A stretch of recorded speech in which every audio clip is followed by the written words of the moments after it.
traveling to the Indian countryside can be a meditative exercise. The open spaces invite reflection. The harmony of the natural landscape elevates the spirit, and the gentleness of human intervention fills one with hope for a future that may still be salvageable. But that spirit takes a dive as we drive deep into the Bara district of southeastern Rajasthan. Having paid 100 rupees plus for a cup of tea in a Delhi mall, it is quite unsettling to meet people who will earn less from an entire day's work. These people are living a nightmare, a life in the 21st century with the means of the 19th. The march of progress seems to have just passed them by. Bara district has a substantial tribal population, around 22%. It is also the home of Sankalp, an NGO started over 30 years ago when 3 idealist young men chose this area for their efforts to make a difference in the lives of the poor. They started by educating the tribal children. The Jagrat Mahila Sangathan was formed in 2002 to supplement this work by the economic and social empowerment of these impoverished communities.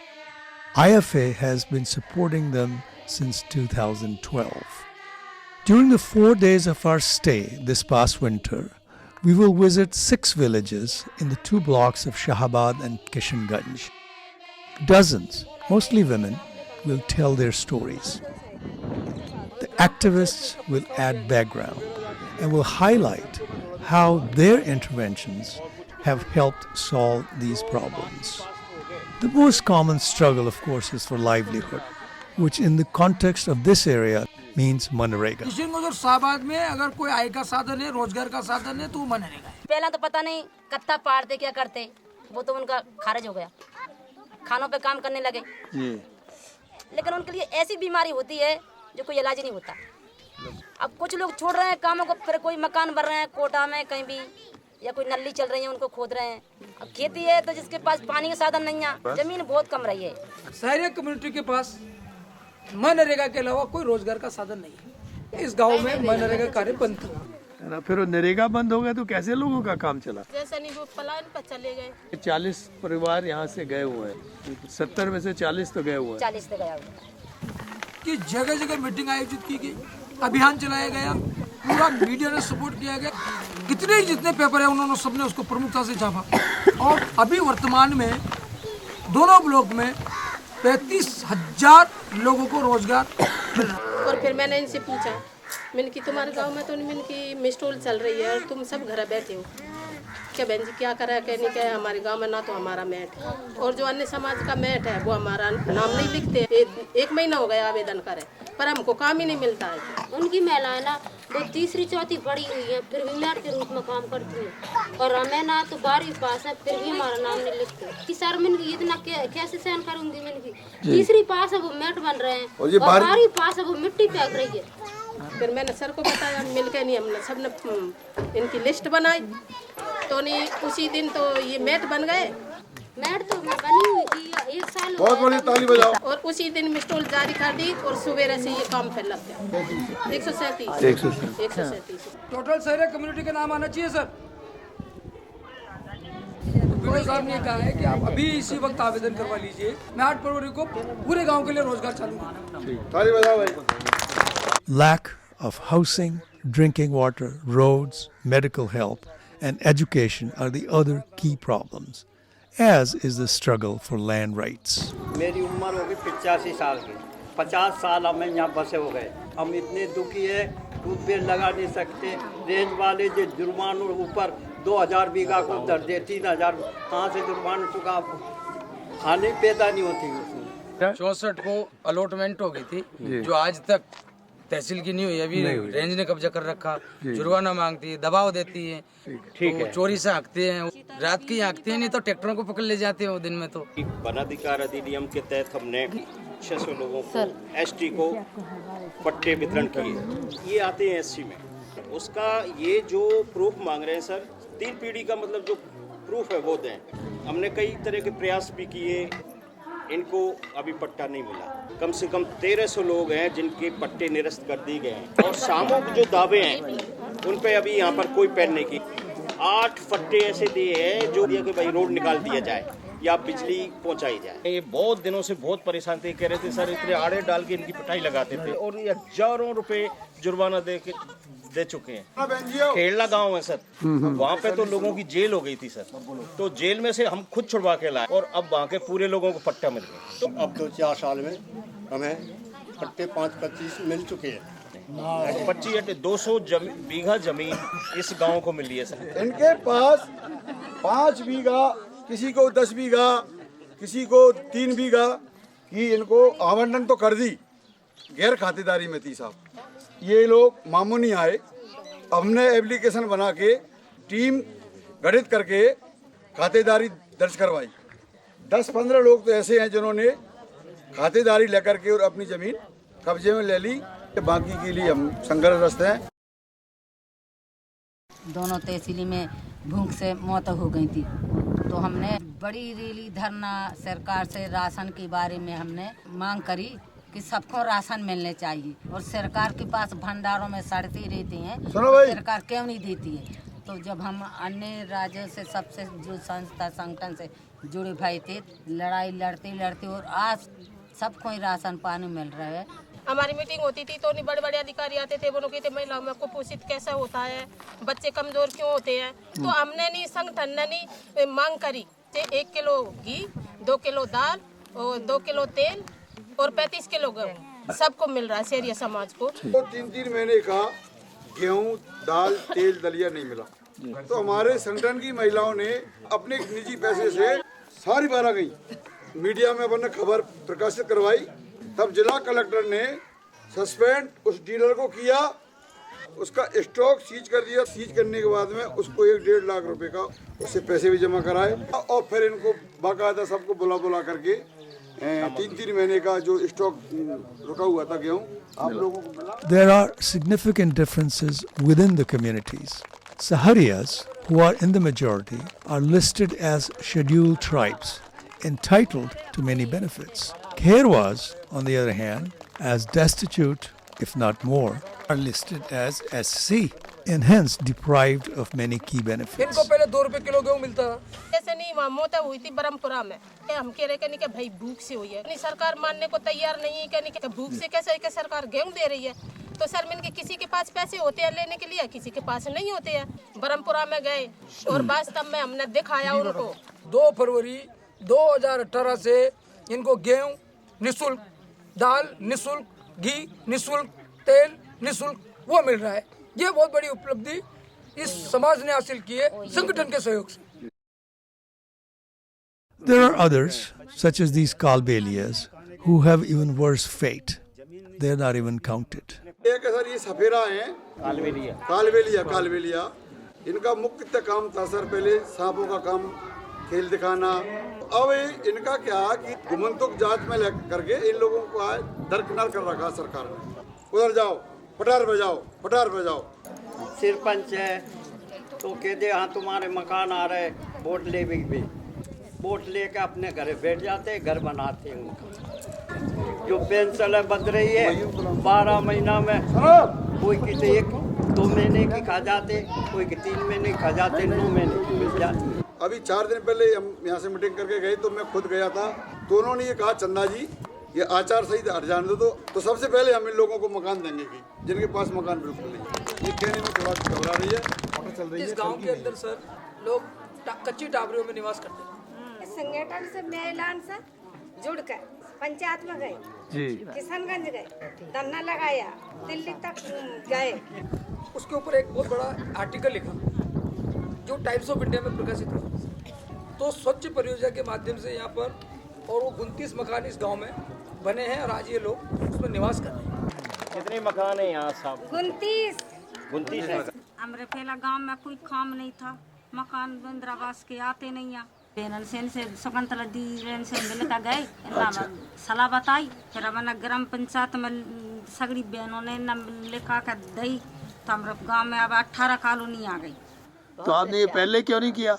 जानकारी नहीं मिली। जानकारी अब ये दीदी आई है ना, मैं जानकारी निरंतर अधिकारियों से संपर्क रहना, अधिकारियों के सामने गांव वालों की मांगों को प्रमुखता से रखना, यह संगठन का ही जीत है जो आज 80 पीएम आवास इस माधोपुर में है। किसी डॉक्टर के पास ले जाने में क्या आपके पास साधन है? हमारे पास साधन एक मोटरसाइकिल है सर। केलवाड़ा जाने के लिए कम से कम 1 घंटा तो 1 घंटा लगेगा। बारिश हो तो रास्ता जाम हो जाता है सर। एम्बुलेंस आती नहीं है, या तो इनको ट्रैक्टर पे ले जाना पड़ेगा या फिर इनको कोई और पैदल खाट पे जो भी है गांव की जो व्यवस्था है। डिलीवरी जाती है तो रास्ता में नदी में हो जाती है, बीमार पड़ जाते थे तो आदमी मर जाते हैं। अच्छा। तो हम सब महिला ने इकट्ठे होकर मीटिंग ली, गांव के विकास के लिए ये थोड़ी बहुत रोड बनवाए। नरेगा के नरेगा न बनवाए। अच्छा, कम से कम रोड तो है, पक्का होना चाहिए। पक्का होना चाहिए सर। तो आगे क्या करेंगे उसके बारे में? सर मांग तो रखी है हमने जी। अब जैसे नहीं बनाते हैं तो इन्हीं महिलाओं के द्वारा हम रैली धरना करेंगे। अच्छा, कलेक्ट्री में ले जाएंगे और यहाँ भी कलेक्ट्री में काम नहीं होगा तो आगे भी ले जा सकते हैं। तो आपको लगता है अगले साल ये सड़क बन जाएगी? सर कोशिश तो करेंगे ना। कोशिश नहीं, हम तो प्रॉमिस चाहिए। हाँ, तो प्रॉमिस हो सकता है, हम प्रॉमिस भी कर देंगे। तो कर दीजिए। तो अब उसमें क्या देर चल रही है एमएलए साहब? बजट में काफी प्रॉब्लम है सर ये आपकी कम्युनिटी के लिए। एमएलए साहब ने कहा है कि इसका प्रपोजल बना के भेज दिया है, बजट के अभाव में अब इसकी स्वीकृति नहीं हुई है। अगर गांव वाले मेरा सहयोग करते हैं तो मैं 1 दिन का धरना इसी गांव में दूंगा और उस धरने में हम ये पूरे अधिकारी को बुलाएंगे और हम डिमांड रखेंगे कि हमारे सड़क जब तक नहीं मिलेंगे हम उठेंगे नहीं। कौन सहयोग करेगा? आज उठाए जोर से। हमारे गांव में पहले कच्ची रोड थी, जब से हम ये जागृत महिला संगठन में जुड़े हुए हैं, सब महिलाओं ने मिलकर रोड की सलाह कर दी, जब यहाँ पर रोड बना है। पक्की रोड बन गई है। यहाँ पर बहुत दूर से पानी लाते थे, पास से एमपी के एरिया से पानी तक लेने जाते थे। तो यहाँ पर जो हमारी बहन जी है उन्होंने सर यहाँ पर 3 बोर करवाए हैं। जब से तो सर इनको पानी पीने को मिलने लग गया। जब भी गर्मी का मौसम आता ये पानी के लिए तरह मच जाती इस गाँव के अंदर। और आज 2 मोटर लगी हुई है और 2 मोटर ऐसी लगी हुई है कि इनको पानी की कोई कमी नहीं है। काम इन्होंने किया, मैंने तो सिर्फ इनकी मांग को अधिकारियों तक मीडिया के माध्यम से पहुंचाने का कार्य किया। तो यहाँ का वाटर लेवल डाउन है, पानी की इतनी समस्या है कि जो निजी ट्यूबवेल होते हैं उनको हायर करवा के पीने का ले लेते हैं। तो ब्रॉड लेवल पर ये महिलाओं ने युवाओं ने मिलके उठाया मुद्दा, तो इसके बाद में सर यहाँ 2 बोर लग चुके हैं। तो इस साल इतनी भयंकर बीमारी पड़ी, हमको पता पड़ा, हमने सर को बताया, इनको नहीं पेपर में निकाला। ये पूरा जो गांव है चारों और जंगली जंगल है और बारिश में सारे रास्ते अवरुद्ध हो जाते हैं। हर घर में बच्चे बीमार थे। हमने सीएमएचओ से बात की तो सेकंड डे उन्होंने यहाँ पर टीम भेजी, उसके बाद यहाँ के बच्चों को निकाला गया, इस तरह से उनको एडमिट कराया गया। इतना सब कुछ करने के बाद भी 2 मासूम बच्चों की डेथ हो गई, वो बड़ी दुख की बात है। उस टीम और संगठन का प्रयास रहा कि बड़ी कैजुअलिटी इस गांव में नहीं हो पाई। गंगा भाई नाम है जी। मजदूरी करके आ रहे थे, सो निकट पैसे दे पड़ते मौत हो गई और सरकार ने कही थी कि पैसे मिलेंगे, कुछ नहीं मिला अभी मेरे का जो 33 साल की औरत 5 बच्चा बच्ची की कैसा बच्चा बच्ची का आज पालेगी, काम मजदूरी का जाके इनको क्या सर कोई मृत्यु प्रमाण पत्र देने को तैयार नहीं था। सबसे पहला काम तो संगठन ने इनको मृत्यु प्रमाण पत्र बनवाया। हाँ। तो 10,000 एडीएम साहब देते हैं, 7 ये 40,000 रुपये हम खुद दिलाते हैं लड़के। इस गंगाबाई की स्टोरी बहुत हाईलाइट हुई। राज्य सरकार ने आर्थिक सहायता मुख्यमंत्री सहायता कोष से मिलने के आदेश जारी कर दिए 1 लाख रुपए का। तो आदेश आपने देखा है? हाँ देखा है। हमारे यहाँ 3-4 साल से करीब स्कूल बंद पड़ा था, तो मोहिनी बहन जी आई जी। फिर इन्होंने अखबार में निकलाया तो स्कूल खुला, फिर नया टीचर बुलाया तो अब स्कूल ठीक चल। ये कहना चाह रही कि यहाँ जो मास्टर थे ना वो दारू मुर्गा बनाते थे स्कूल में। बुला ले मीट मच्छी, कोई पैर दबाते, कोई माथो दबाते, फिर हमने लिख के दी, फिर दूसरे वे आ गए मास्टर जी, बहुत बढ़िया पढ़ाई हो रही है। अब मीट मुर्गा नहीं होता। हाँ, नहीं हुआ। भारत माता की जय हिंद। ये सारे कम्युनिटी के बच्चे हैं सर। अच्छा। हाँ, और इनको स्वच्छ परियोजना के माध्यम से पूरा शिक्षा निःशुल्क है। ड्रेस, जूते, बैग, किताब, सुबह नाश्ता, दिन में खाना और शाम को भी खाना खाने भेजते हैं। 0 से 5 तक के बच्चे इसमें अध्ययन करते हैं सर। और उसके बाद ये गवर्नमेंट स्कूल में प्रवेश कर जाते हैं। 12 जिले के किशनगंज और शाहबाद ब्लॉक में करीब 96 मावड़े हैं स्कूल। यहाँ से डिमांड आई कि हमें कुछ इस गांव के जो अन्य समुदाय के जो प्रभावशाली लोग हैं वो हमें परेशान कर रहे हैं। हमारे गांव में आस पीस जगह रुक गई। अच्छा। और उसको पत्थर डाल के उसको 4 दीवारी बाउंड्री वॉल कर दिया है। अच्छा। तो वे लीपे की गारा भी नहीं लेने दे। कोई होरी मना, कोई दीवारी मना, तो कैसे लीपा पोती करे सर? ये इधर से अब इनको सर लेटरिंग जाने के लिए जगह नहीं है। ये भाई साहब आए थे हमारे बीच में, दीदी भी आई थी। तो मैंने डीएफओ, फॉरेस्ट अधिकारी, डिस्ट्रिक्ट से मैंने बात की। एक पूरी गाड़ी फॉरेस्ट डिपार्टमेंट की टीम के साथ आई। पूरे गांव की महिला पूरी चली गई। फिर उसको कोर्ट को धाराशाही कर दिया इन महिलाओं ने। सब तोड़ दिया। सब तोड़ दिया। गुजर मुजरों सबके कब्जे हटा दिए सब। कि अतिक्रमण तो हट चुका है, मगर ये इनका कहना ये है कि वो वापस फिर कर लेंगे। कि जो अतिक्रमण आपके समक्ष हटाया गया था, उस अतिक्रमण से आक्रोशित होकर और प्रभावशाली लोगों ने इनके साथ अभद्र व्यवहार किया, गाली गलौज किया। नहीं, आप तो भी आ जाओ, तुरंत इसी वक्त में आई हूँ। कहने के जैसे ये जंगलात की जमीन है, इसमें नहीं गुजरों की मवेशी चलती और ऐसे इन्होंने नहीं इस पर कब्जा कर लिया, मकान बना लिया इस पर। तो इन महिलाओं ने ही उसका मकान सब बल्ले का नहीं ढसाया, तोड़ दिया। मेरा इनका कहना है कि इन लोगों को थाने में जाना चाहिए। जितनी मदद मेरे से होती है मैं करूंगा। एसएचओ अगर मदद नहीं करेगा तो डिप्टी से बात करेंगे, डिप्टी मदद नहीं करेगा तो एसपी से बात करेंगे। और फिर भी सुनवाई नहीं होती है तो मीडिया में इस मुद्दे को हाईलाइट कर देंगे सर। तो हमने सिम बनाया, तो अब हम पैसा जमा करते रहे। तो अब लोग कहेंगे हमने कि चल हमरो खातो खुला दे। मैं खातो कैसा खुलाऊंगा? मेरी बैंक की तो खाता है जेब, और जेब ही मेरा बैंक है। जेब से निकाल लिया किसी ने। निकाल लिया। तो ये दीदी नान का ने मैं सलाह बताई। तो फिर इनकी सलाह से हम गए थाने में।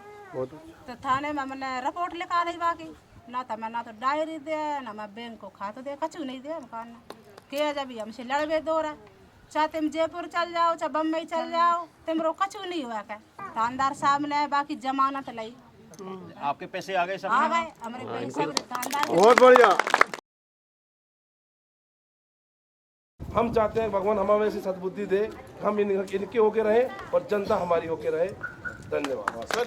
मेरा पूरा सहयोग आपको पहले भी था। बिल्कुल सर, बिल्कुल। और आज भी रहेगा और पूरे 5 साल रहेगा। बिल्कुल। मीडिया का सहयोग मैं दूंगा। बिल्कुल सर। काम आप कराइए। हम कहते हैं सर,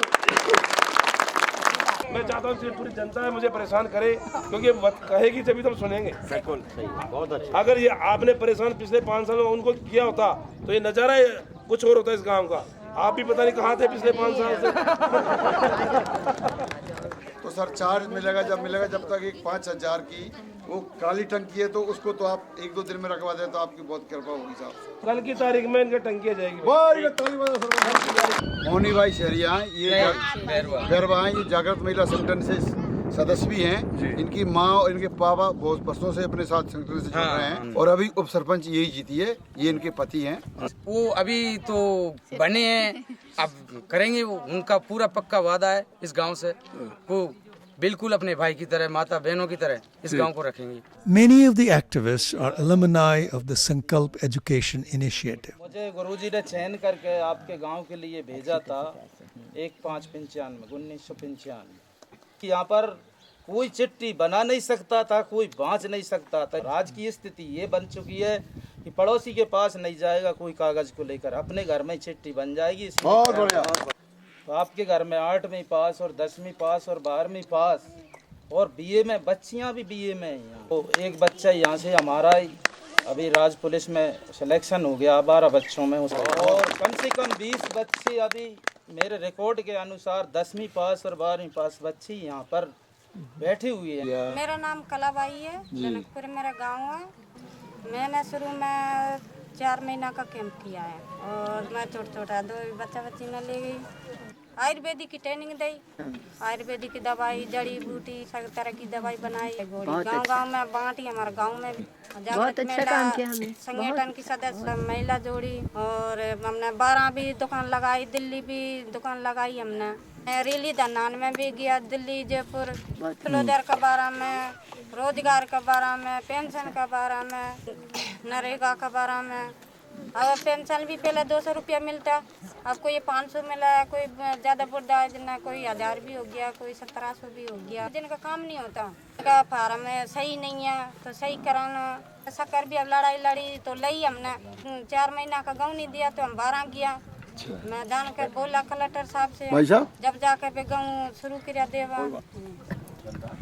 और बताओ, और इसके आगे अलावा? मेरा नाम धनराज है, गांव जनकपुर। मैंने कैंपस संकल्प संस्था में मामूली 8वीं की शिक्षा ग्रहण की। फिर मैं युवा साथियों के साथ में जुड़ा। 2006 के अंदर में मैं स्वच्छ परियोजना की तरह से एक टीचर बन गया था। पूरी मैं युवा संकल्प संस्था की तरफ से मैं युवा साथियों के बीच में भी काम कर रहा हूँ और मैं केंद्र को भी चला रहा हूँ। मेरा नाम मूर्ति बाई है जी। मेरा गांव का नाम फतेहपुरा है। फिर मैं बमरगढ़ कैंप में पढ़ी, 10वीं पास की थी। स्टेट ओपन से इसने परीक्षा दी था। फिर मेरी शादी हो गई, यहाँ पे आके माँ बाड़ी में कंप्यूटर वगैरह भी सीखा था। कंप्यूटर सीखा, चला लेते हैं आप? भूल गई? पहले चलाना जानती थी। अभ्यास टूट गया सर, यहाँ नहीं मिला ना, चालक सुविधा नहीं। तो आप जागृत महिला संगठन से जुड़ी हैं, तो इसमें क्या बड़ी बात है? आपका धन्यवाद। हमने नरेगा में काम दिलाने की मदद की थी। जो नरेगा के लिए मेट चुने, जो मेट बनाए, उसमें 4 महीने तक मैं पढ़ा। फिर उसके बाद में मेले भी लगाए 4 जगह। शाहबाद पढ़ती हूँ 10वीं क्लास में और साथ ही कंप्यूटर कोर्स भी किया और महीने में एक बार मीटिंग लेते हैं। बातचीत ही करते हैं कि कुछ होता भी है? जोर से बोल। श्रमदान करते हैं, पंचायत में जाते हैं और सार्वजनिक स्थान पर श्रमदान करते हैं। The Jagrat Mahila Sangathan work covers a whole range of activities. मेरा नाम मोनी है, मैं जागृत महिला संगठन की सदस्य। मैं जुड़ी थी 2002 से। दोनों तहसील में आंगनबाड़ी नहीं थी, स्कूल में तो ना टीका लगता था मोड़ा मोड़ी को, ना तो दलिया मलता था। डिलीवरी होती थी तो वो भी घर पे ही होती थी। तो हमने संगठन के साथ लड़ाई लड़ के पूरी राजस्थान में 3 बार हमने रैली निकाल दी। तो आंगनबाड़ी लाए और स्कूल भी लाए, टीकाकरण हो रहा, खिचड़ी मिल रही और डिलीवरी अस्पताल में हो रही। एक काम तो वो नरेगा को करो, अब जहाँ सब लोगों को यहाँ मिल रहा था। हाँ, सब मिल रहा। और सर हमने पहली महिला जोड़ी थी तो वो बूढ़ी हो गई कोई, अब हमने युवा महिला भी जोड़ी है। ठीक। हाँ, मेरा नाम जसोदा है और मैं लोग जो मैं दुनिया भर की जब चली उस समय से जुड़ी भई हूँ मैं जी। हम गांव में से जो संगठन के सदस्य के पैसा उगाते थे। पहला तो हमने 25 रुपया, हमारे 25 में तो हमें पार नहीं पड़ी कि मोटरें भर के ले गए 2-2, 3-3। तो हमने 100 रुपया के सदस्य बनाए।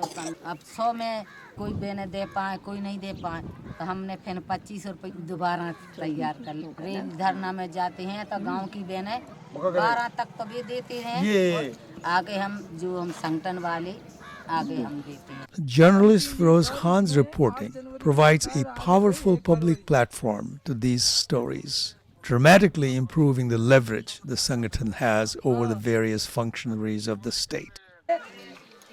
हाँ बताइए फिर अब आप। मैं चलो एसपी साहब से बात कर लेता हूँ, कोई दिक्कत नहीं है सर। इस जवाब को आप एक लाइन में पहले ही दे देते। मैं यही चाह रहा था कि जिस कार्रवाई आपको एक पत्रकार आपसे पुलिस से जवाब मांग रहा है, आप 12 PRO को पता करिए कि फिरोज खान कौन है सर। मतलब मैं ये चाह रहा हूँ कि गरीब को न्याय मिलना चाहिए। मैंने तो इतना सा आपको प्रश्न किया sir.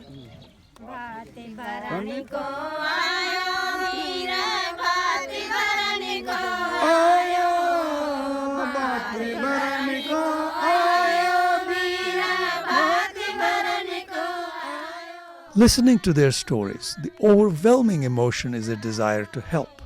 One feels like doing something for each and every one of them. But then one realizes that ultimately it isn't about giving them something. Rather, it's about building their capacity to get what is their due. It is this empowerment that is transformative and is also the only dignified way for one human being to help another.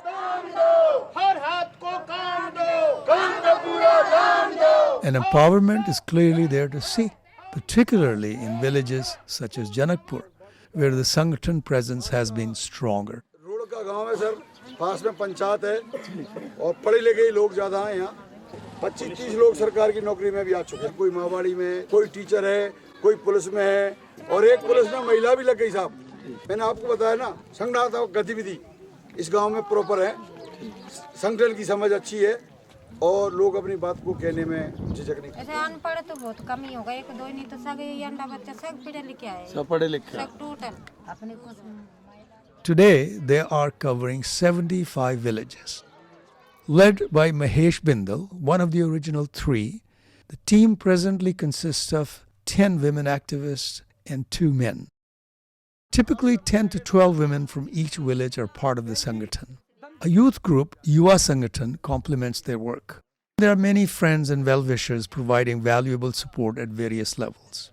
Overall, the work is empowering around 35,000 people.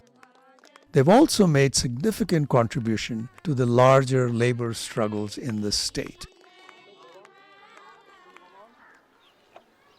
The improvements are real and the gains are worth all the efforts.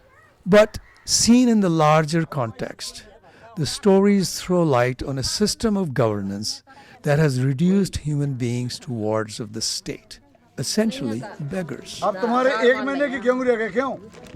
ये इसी महीने का बताओ तो मिल जाएगा अभी 1 तारीख तो हुई है सर अपनी। The extreme poverty and constant struggle for basic amenities is a troubling reminder of how, after more than 70 years, the promises of an independent India remain unfulfilled for so many. Until that happens, we must continue our efforts to empower as many as we can. ये जमीन हमारे आपकी नहीं किसी के बाप की।